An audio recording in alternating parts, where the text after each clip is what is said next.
The Warfare strategy card, the most versatile strategy card of them all, in my opinion.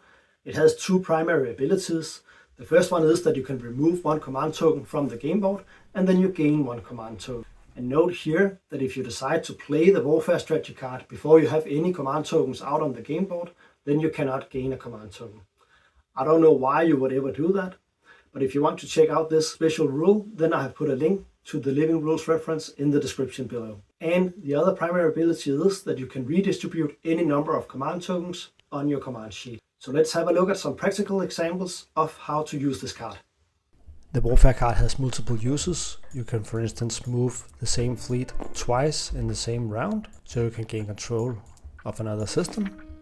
You can also fly a carrier back into your home system, like so. Then you can produce some units. Then you play the Warfare strategy card, get the token back, and when it gets to be you again, you can take your carrier and some or all of your newly built units and fly out once more. And lastly, you can redistribute the tokens on your command sheet. So let's say you don't need a fleet supply of 3 because you don't have any systems with more than 2 ships in them. So you can move a token from your fleet supply and put it in your tactical pool so that you get more options to move your fleets around. Or you can put it in your strategy pool so you can do the secondary of 3 strategy cards in this round.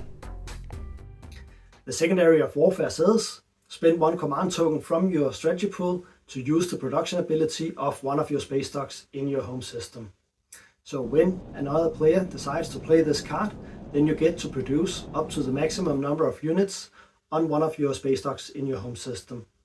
And note here that we don't place the command token in our home system, we put it back in our reinforcements. And that means that the units you have just produced are free to fly out in the very same round, which is extremely useful.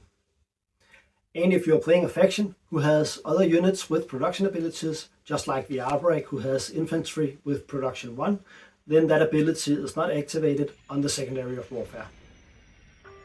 There are also a few good strategic timing windows on when to play the Warfare card.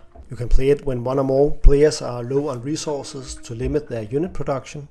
So let's say that the green player here has already used these 2 planets to buy, for instance, 2 more command counters. So he has exhausted those planets, and he has the diplomacy card so that he can unexhaust them again, in the hope that he can build more units on the 4 resources he will get there. But if you play the Warfare card before he does that, then he cannot do that. He can of course still activate his home system and build units there for the 4 resources, but then the units won't be able to fly out in this round. And a second strategic timing window to play this card is to wait until one more or maybe all of the other players have already passed for this round. Then they can still do the secondary and build units in their home systems, but since they have passed, they cannot move out. But obviously you should always play the card when it is most beneficial for you. But if it doesn't really matter whether you play it as your 2nd, 3rd or 4th action, then you can try and time it so that the other players will benefit less from it. If you're running low on command tokens and you couldn't get the leadership card as you wanted, then the Warfare card can be an alternative to get a few extra tokens in, for instance, your tactical pool. But it is like taking a loan, especially if you decide to reduce your fleet size. A fleet size of 2 or maybe even 1 will quickly make you vulnerable and of course make it harder for you to both attack and defend systems from other players. So if you do this, then you can of course consider taking leadership in the next round to make sure you pay off this debt.